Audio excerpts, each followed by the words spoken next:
Phil was a youth leader back in the day. Remember that, bro? Yeah, he had longer hair, I think. And he was there the night that I come to the Lord. He said to me after Craig Barrow was speaking, we were all sitting there, and Craig gave the prompt, and Phil looked at me and turned, and after Craig Barrow said, look, if you want to make a commitment, stand up. And Phil was there, and he looked straight at me. He was sitting on this side. No, you were sitting on that side, weren't you? Oh, you were standing there anyway. You were sitting there, and he said to me, do you want to stand up? And without a thought in my mind, I just stood. It's discipleship. It's those big questions, So it's awesome. So I thank you, bro. That's all right. Cool. So who would have thought, I was praying for you to do your sermon. Weird, bro. Yeah. All right, let's pray, Let's pray. I reckon. Let's pray. Father, we just give thanks for who you are. We thank you that you've given your word to us. We just ask that your Holy Spirit will lead Philip this morning in delivering your message. We just ask that it's pleasing to you. And we just ask that it glorifies your name too. We ask for our hearts to be open, minds to be open, and it'd be awesome. We just thank you and praise you in your precious name. Cool. So this is actually my first sermon. I suffer from a condition, being a human, where I get flustered up in the front of the limelight. I'm a bit of an introvert by nature, so this isn't my natural habitat. The adrenal glands just start pumping stuff, so it's not something I want to happen, it just does. So, the inner life of an adolescent is complicated. I'm talking about discipleship. And from years 12 to 8, adolescents go through what Erik Erikson called an identity versus role confusion stage. They're trying to work out who they are and what role they play in society, so that hopefully by the time they're transitioning out of being a teenager into a young adult, they've worked this out about who they are, who they want to be, and accepting others. And of course, if they don't figure this out, then they're in a place called role confusion, where they start experimenting with other things like rebellion, pink hair, and nerds try to play sports and weird things like that. Now with young adults, once they come out of that, they're facing a different type of issue, and the ability to deal with this is somewhat determined by the ability to realize who they are in the previous stage. But what they're facing is intimacy versus isolation. Intimacy is a touchy, fluffy word, and one I don't want to discuss too much, but it's a stage where a person learns to develop a relationship, basically, and commitments to things. Commitment to life, and of course it's in the name, so if they fail to develop forms of intimacy, it's welcome to Isolationville, where good times don't happen. And what I want to talk about today is discipleship, and from the point of view of forming relationships. Interestingly, what they call a young adult here, Erik Erikson, is like from 18 to 40, which is to me a rather large gap. Like I'm looking at 30 and I feel like I'm halfway to dead. But then, but then maybe 40's mid-age, no 80, but then you think back in the first century, who lived to the 80? And then if you ever watch Apocalypto, those guys died in their teens. So midlife crisis was shifting out of single digits, like the age 9 to 10. You had 2 digits to, I don't know, so. Some ways discipleship, I missed a paragraph. What I want to talk about, so discipleship, the nitty-gritty stuff, first of all, preaching about the Word of God. So hopefully God speaks to you through the Word. I did sit down and pray about it and arrived here. It's not what I expected. But secondly, I want to try and use, what I'll do today is two parables to discuss discipleship and try and look at the relational dimension of it. In some ways, discipleship is the act of living and dying. It's a constant struggle, and we're not coming back to that again. And something Orthodox Christianity realized early on in history was that we're incredibly blind to our sin, so much so that we have no real perspective on it. We're blind to our blindness, and we have a wonderful ability to sense and engage with the world, but we're so interwoven with it all that we're numb to the sin that pulls it apart. It's only with great difficulty that we can identify it. See, I'm getting flustered again. I find there's a similar sentiment in thinking about a Christian's life in the West. It's a relatively comfortable time to be a Christian. Most of the time our faith results in getting hurt, and it's a little bit awkward in the workplace or somewhere else, but in general, discipleship and faith is a private affair. So it's like if we're supposed to be countercultural, then how do we counter our culture as a Christian? What are the big ideas we're supposed to resist? At least in the first century, Paul had the Roman social order of status and rank that he could subvert. So what I want to do is, I'll get to this parable now, speak on it for a little bit, read out the next one, and I hope that aligns with some of what we learn at Young Adults, which is usually aimed at discipleship. Some of the things we've talked about is we spent 3 weeks looking at the first 300 years of church theology, how that developed, and the important place heretics played in that. We looked at different forms of church and how people didn't like each other. Some churches that try to be a church without using the Bible, which isn't particularly easy. And then we did some other weeks on worship styles, and then we did one on personality differences, where there's 9 types in the system, and I'm a type 5, this introverted withdrawn person. It's quite nice, really. So you could ask a young adult, and they could take you through it if you like. And then I think the last time we talked about transcendental idealism and how dialectics can be used in experiencing God in active worship. You can ask the young adults about that as well. So coming back, tangent. Parable of the Pharisee and the publican. So it's Luke 18, 9-14. So this is not my words. It's from the ESV, so it's someone else's and translated from someone who wrote it. Anyway, he also told this parable. This is Jesus, to some who trusted in themselves that they were righteous and treated others with contempt. 2 men went up into the temple to pray, one a Pharisee and the other a tax collector. The Pharisee, standing by himself, prayed thus: God, I thank you that I'm not like other men, extortioners, unjust, adulterers, or even like this tax collector over here. I fast twice a week, I give tithes of all that I get. But the tax collector, standing far off, would not even lift up his eyes to heaven, but beat his breast, saying, God, be merciful to me, a sinner.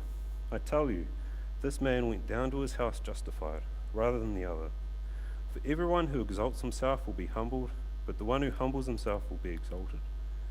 So Jesus had already explained a bit earlier that God granted his justice not only to the upright, but to all the people. That's the parable of the one who sort of nags at God for stuff. And I guess he noticed that some people weren't quite taking this on board. So he makes this parable a bit more pointed. He looks at those who hold their heads up and view themselves as better because of the life they lead. And he's continuing to subvert this first century idea of classes, rank and status differences, even amongst the Jews, where the Pharisees were seen as this really elite class against basically anyone else, and especially these tax collectors who, were friendly with the Romans, and Jews didn't like that in general. And this, he says this, for everyone who exalts himself will be humbled, and the one who humbles himself will be exalted. And this is very similar to where he says, the first shall be last, and the last shall be first. So he takes the Pharisees, the religious right, and religiously careless, and turns them upside down by showing them what they look like, but from God's point of view. This is also the first meaning that stands out when reading through this parable. God has come for all people. His message embraces everyone. Jesus came for the poor, the downtrodden, and the sick. It's the social justice. When we read this, it looks like he's given the Pharisees a good old walloping. But if we can turn this parable a bit, the meaning also lends itself to a further interpretation. It allows us to think a bit more critically. Who was Jesus speaking to in the crowd? He's talking to the vain ones, the people who wallow in their own splendor and exuberance, those who are comfortable in their activities, not only their activities, but their beliefs, ideas, practices, and the influence they had in society. And why was he talking to these people? Because they were getting in the road of themselves. It's that double blind of sin, comfort and security with a bit of a snobby attitude thrown in. They didn't have the ears to hear. No one likes condescension, especially Kiwis. We all love to condescend instead through using tall poppy syndrome. But in many ways we look like the average Pharisee of his time. Of course, minus everything that Jesus did after this point. But strictly within a religious point of view, when we look at a Pharisee at the time, they weren't really all vain, pompous circuses. They were studious, loyal religious people who held their faith with the utmost seriousness. Most Pharisees were earnest about their service to God, gave up a conventional lifestyle for one of faith. They fasted, upheld their traditions, were in varying stages of sleep deprivation, and studied the scriptures. From a sociological point of view, they were generally a pretty respected class among the Jews. But history, just the Jews. History has a different view on what the Romans thought. What I'm saying is there's a similarity between the Pharisees Jesus is pitching to and today's evangelical Christians. Christians fast, they practice the fruits of the Spirit, pray for the arm of God, study the scriptures, show up to prayer meetings, fellowship, and practice their traditions. And what are we then to say of the publican or the tax collector? Is he now the bad guy? Is the broken guy who comes to God with sincerity and authenticity now the bad guy? Who is today's version of this character? Well, in a way, when Jesus puts these two characters together, he shows there is something similar between them. They tell a story about each other. The publican also tells us something about us. The publican has some winning attributes. It's nice to see sincerity. He presents an authentic vibe. It's really quite difficult to gel with a vain person, but someone who admits their faults and humbles himself is someone we can talk with. And the publican shows us that piety and religious practices can also be a real problem when they turn into their own kind of pride. When we say things to ourselves like this, I'm sorry, Lord, I don't know how I ended up on Dr. Phil again. I listened to him last time and I stopped storing the drugs in the pantry next to the wheat bix. And sure, I let our kids play down in the park until 10 p.m, but this isn't so bad in the scheme of things. I admit these faults are mine. I beat my chest each Sunday, I say the sinner's prayer, and I make sure all is accounted for. I feel the Spirit stir in me, and I know God accepts me for the sinner I am. What more can people really ask for? At least I don't put white powder on my wheat bix anymore. This authentic, honest confession becomes a block for the person. I mean, how many of us do a little bad thing here or there, something a little guilty, and feel our general Christian practices and honesty, our self-deprecation, make up for it?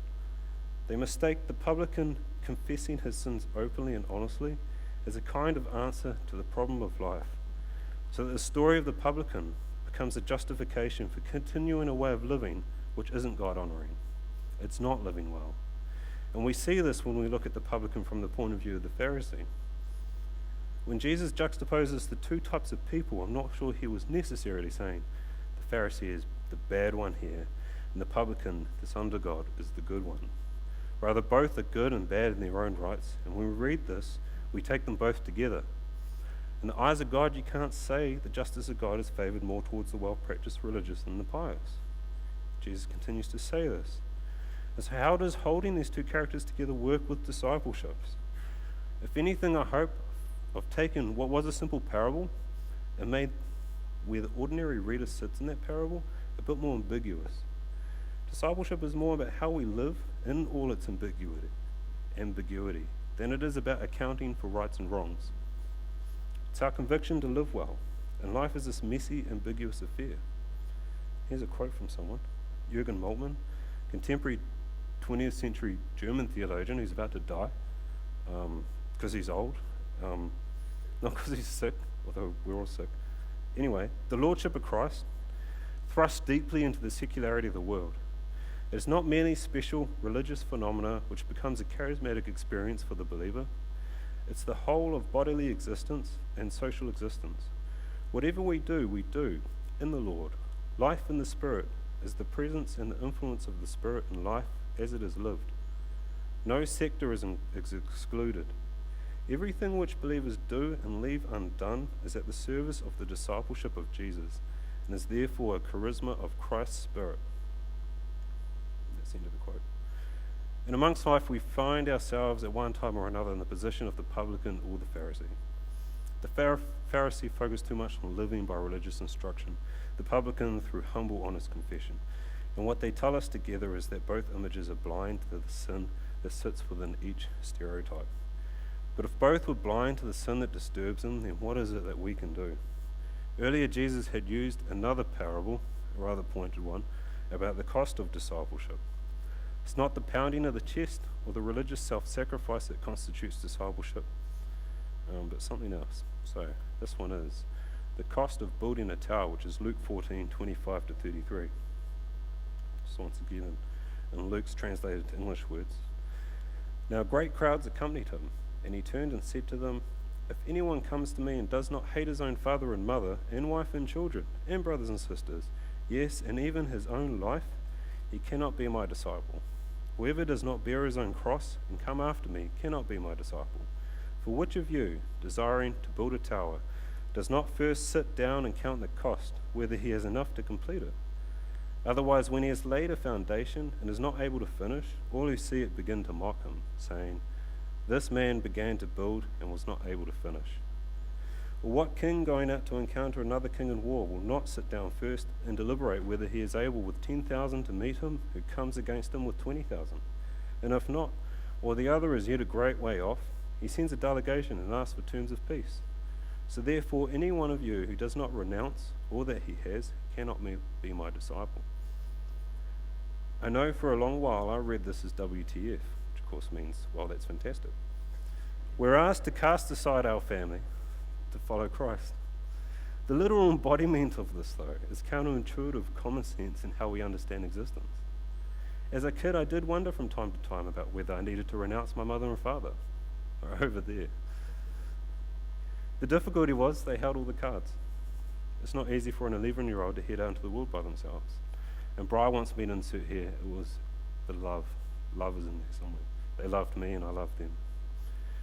Craig Blomberg suggests the parable was meant to force the listeners into considering the cost of following him. Craig Blomberg's a professor, American professor over in, I can't remember the uni, moving on. The risk of being able to finish building a tower brings ridicule and financial loss, and not thinking through a battle can lead to serious loss of life. The point being that if it takes this much to carefully calculate a human endeavour, then a spiritual commitment is all the more demanding. So Otto Kuss, who's a German theologian as well, I think he's dead, if it's relevant, the twin parables of the tower builder and the king were not meant to deter any serious candidates for discipleship, but only to warn them that becoming a disciple, Andrew's posting on Facebook, that becoming a disciple was the most important enterprise a man could undertake and deserved at least as much consideration as he would give to business or politics. Nobody can be swept into the kingdom on a flood tide of emotion. You must walk in with clear-eyed deliberation.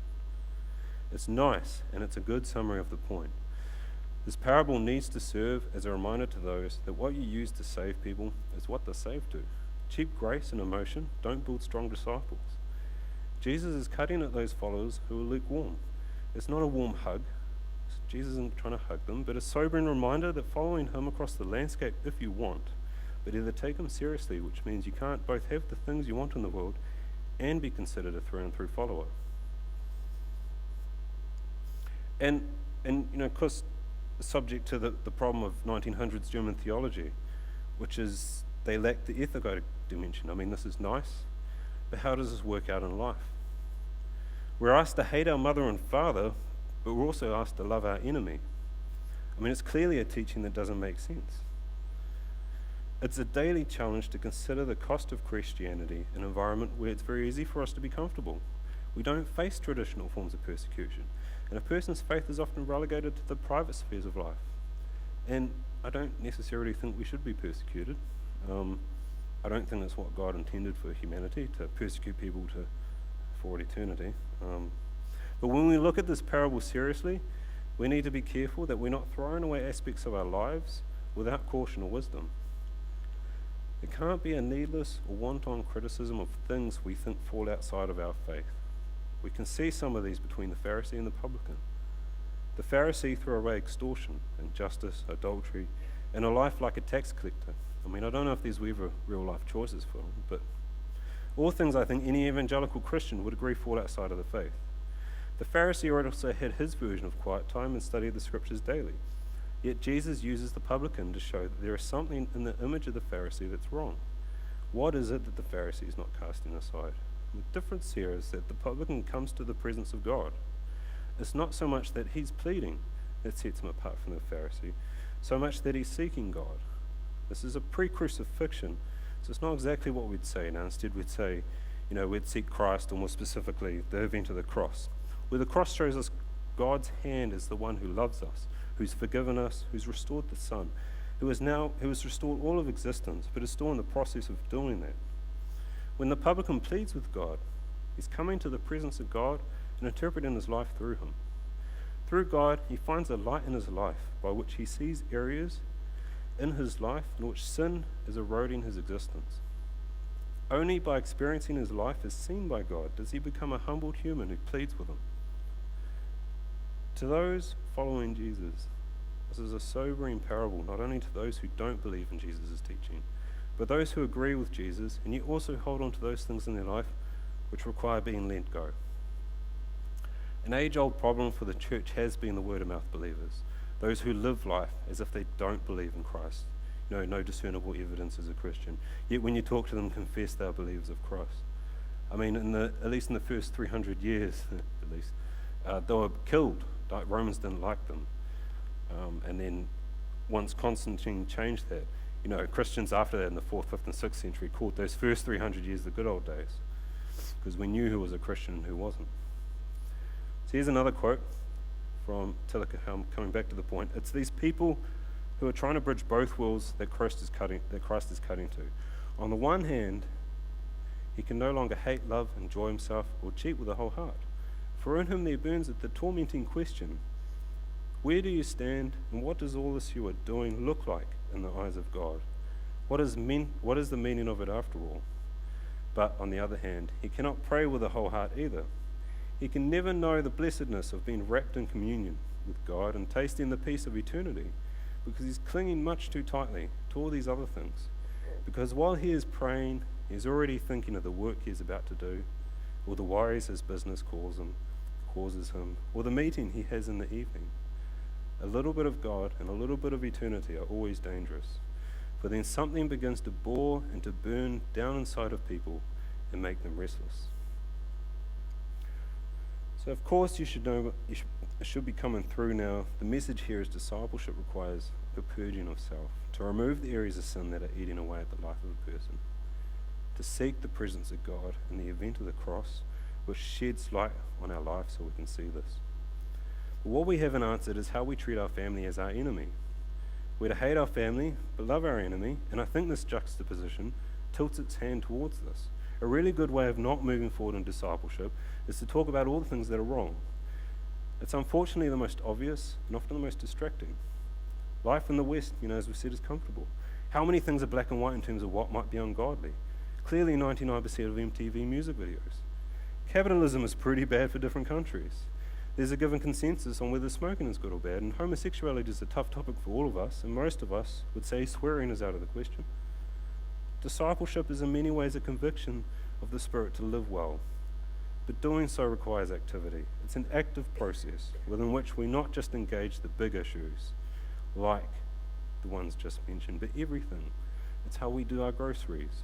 We pay the bill, we talk to people, we see strangers. We treat our enemies with love. We look at Christ and the way he associated with tax collectors and the outcast, and we see position from which, and we see the example. When we read hate our family, it's not saying cast them by the wayside. It's presenting a position from which to approach the things we cling to. We can't be a follower of Christ and cling to our family in a way that doesn't center that relationship in what Christ did on the cross. If I hold my relationship with my daughter outside of the cross, then I'm maintaining a relationship that is attempting to go around the work and message of Christ. Instead, I treat that relationship as an enemy, not cutting ties with my daughter, but approach the relationship with love and acceptance, understanding that existence by itself is deeply flawed by sin, and I can't expect my natural relationship with my daughter to be an exception to it. Personal discipleship here is holding, nurturing, and guiding a relationship with my daughter through Christ. It's to love her and understand that discipleship is also in many ways not just about personal virtues, but also the way in which we have relationships with people and objects. I don't simply say no to my ties to existence because I want to be a dedicated follower of Christ, and this is the cost. Jesus isn't asking us to go without and become like the monastics who lived in the desert. Now, discipleship is much harder. It's taking everything we do, the relationships we have, and putting it all through Christ. And I don't think Christ's call isn't as simple as saying I should give up my subscription to Spotify because the church might be running out of money and a $13 a month is better than nothing. By acting out of this mentality, we become like the Pharisee and we stop being God's light in the world. If we stop having relationships with others, how can we be in the world? We're social creatures and we should be social. But what we must put those relationships through is Christ. And by doing so, we see where we need to grow and change. And in this way, it isn't just a selfish self-growth, but it's a communal grow together. Contrary to what others describe discipleship as in terms of these personal attributes of righteousness and stuff, Discipleship is much deeper and organic when it's seen as a social progression of the body of believers. So, in tying this off, I just want to come back to this Pharisee and the publican. And I say these things, and I'll use swearing as bad as an example. When we come to church on Sunday, do we come to worship with self-satisfaction like the Pharisee, that we've not sworn all week? Or do we come with the understanding that when it comes to sin, we're blind to our blindness, and thinking we're reaching the mark as a trap? Sometimes we should be coming into the presence of God and seeing areas of our life where our insistence on not swearing has actually been a sin in itself because it's blocked the work of the Spirit in either our life or that of another's. There's always a point in which too much of something that makes us healthy becomes something unhealthy. When is hugging our child too much becomes something that holds them back because they've become undisciplined? When does not swearing become a problem because it socially ostracizes you from a group of people? When does saying a prayer of confession become something bad because it's begun harboring a persistent and unhealthy amount of guilt? Becoming a disciple of Christ is not entering into the faith as a publican, purging our sins, and without thinking adopting the religious law and becoming a Pharisee. The parable can be seen as showing Christians to occupy both positions, and living well is always wrestling with both. We start as publicans, but we never stop being one.